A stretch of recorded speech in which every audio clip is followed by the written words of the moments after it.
This is One Broke Gamer Girl, and this is my review of Goosebumps, the game for the PlayStation 4. This is the last of the PlayStation Halloween games that I got on sale, like iZombie, which you can watch the video for my review of that game by clicking on the link down in the description below. I'm not sure how much I paid for this game, but believe me, it was cheap. Anyway, I just didn't get this game because it was on sale. I got it because as a child growing up, Goosebumps were my favorite books that made me the avid reader that I am today.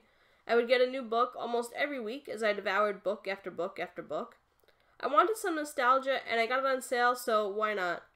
I also got all the trophies for this game, so that means it's time for a review. In Goosebumps the game, you get to choose your character, pick from a high school teenage boy or girl, and give him or her a name. You'll never actually see your character, so it's basically just for reference purposes as you make your way through this point-and-click type of game. After a mysterious moving van crashes in front of your house now turns into a haunted house straight out of a Goosebumps book. You'll have to make your way through the house and face various different obstacles before finding out that Slappy is behind all of this. It's up to you to stop Slappy and all of his evil doings.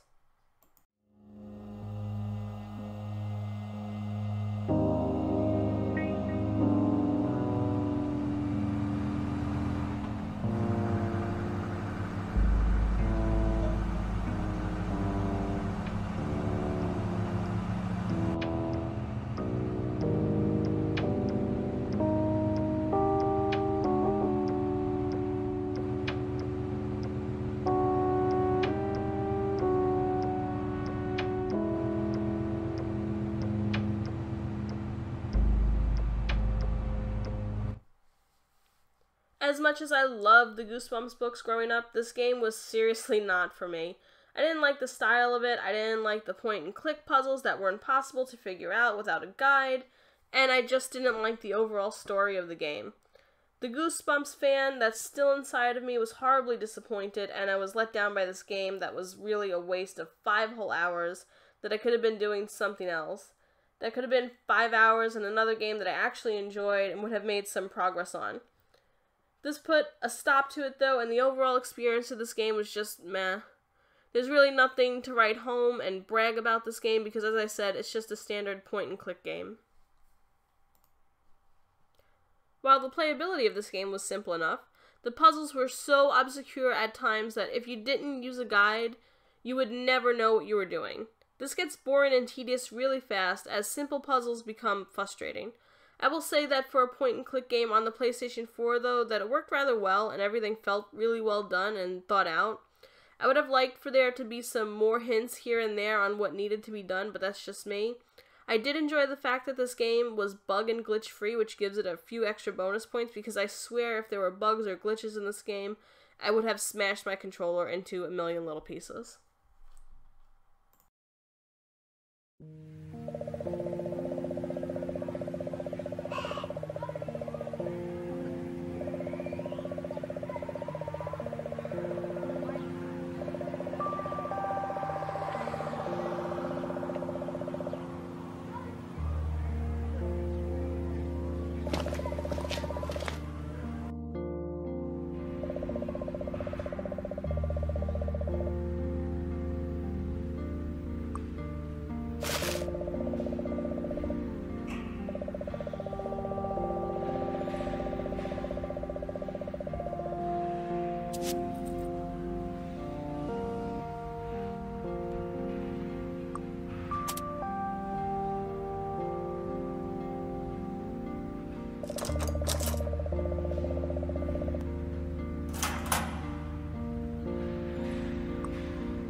The graphics for this game were pretty simple, and that's okay.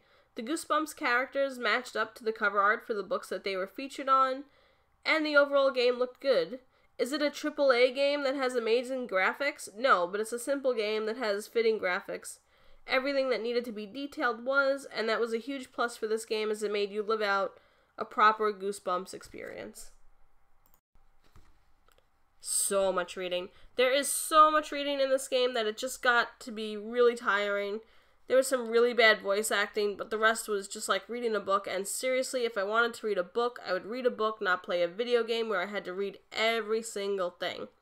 Now, don't get me wrong, sometimes reading isn't bad in games, like when you're playing Dragon Age Origins or The Elder Scrolls V Skyrim, where your character doesn't talk, but at least the people around you do.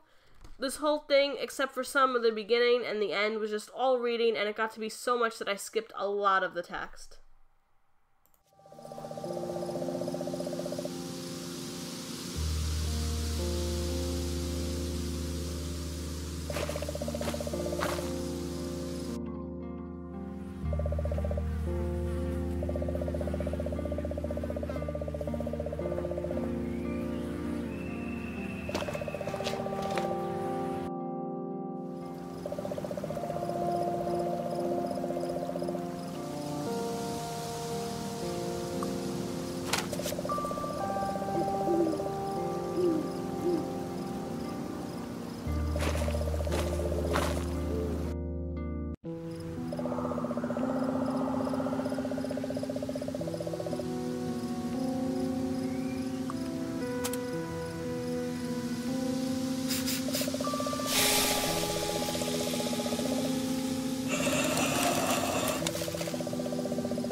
There are a total of 41 trophies for this game, and if you don't play it right, you're going to miss a lot of the trophies, and this game is going to get frustrating really quickly. It's really suggested that you use a guide for playing the game. I can see wanting to play the game for the first time without using a guide, and that's perfectly fine, but after that, I strongly suggest using that guide so that you won't have a problem getting the trophies that are really easy and a really easy platinum to add to your collection.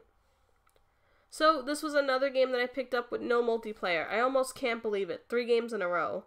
I'm extremely proud of myself because I really do not like multiplayer games, or games that feel like they have to have this added-on multiplayer that doesn't need to be there.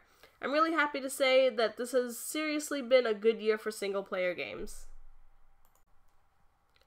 Overall, I give this game a 1 out of 5. Here's what's great about it.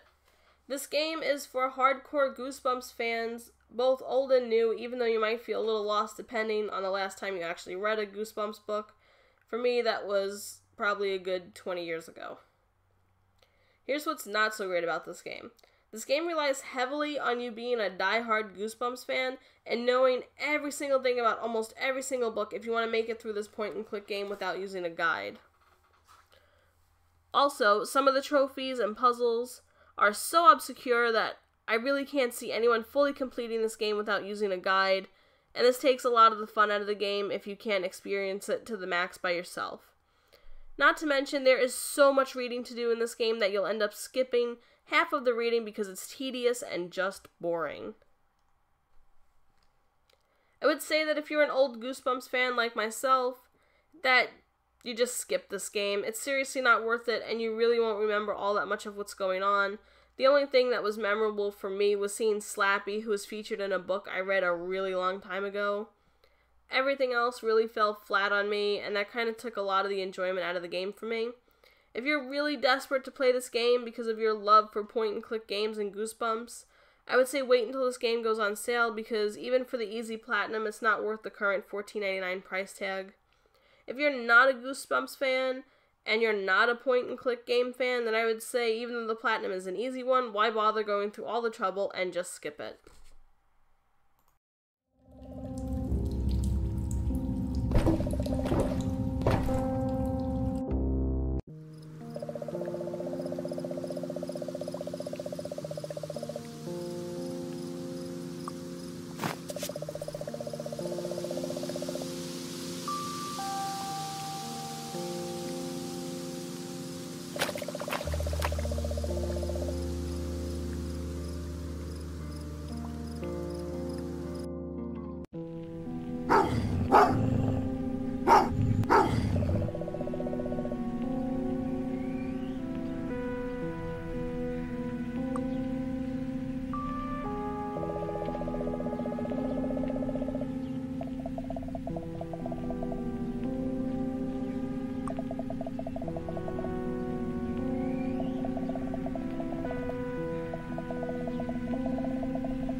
This is One Broke Gamer Girl. I just want to say a big thank you for watching this video.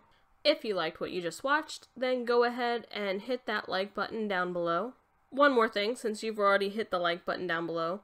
You've already hit the like button down below, right?